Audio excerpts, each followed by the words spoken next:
یہ جو افحسبتم والی آیت ہے نا سورۃ المومنون کی آخری 4 آیا،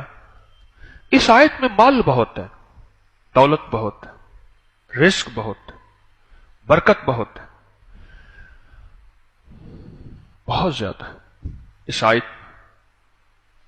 اور یہ رزق کو کھینچتی ہے، ایسے کھینچتی اور رزق کو کشید کرتی ہے یہ آیت۔ مجھے ایک صاحب کہنے لگے میں تو بیماریوں کے لیے پڑھ رہا تھا، میں تو بیٹھے بیٹھے مالدار ہو گیا،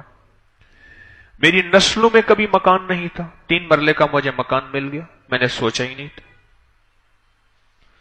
مجھے کہنے لگے ان کو علم نہیں تھا، مجھے کہنے لگے اس آیت کا میرا دل، میں نے پوچھا دل سے تو بار بار میرا دل کا گمان آ کے اسی آیت پہ کھڑا ہو جاتا۔ کسی نے کہا جادو ہے، آپ نے کہا کہ یہ پڑھ،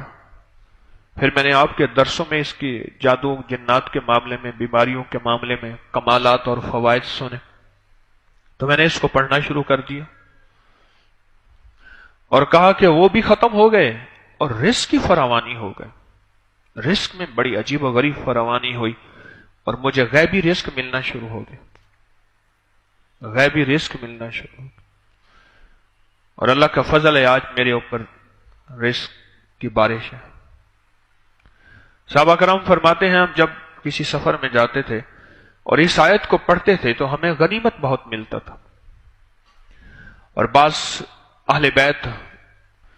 کی زندگی کے تجربات میں ہے یہ بات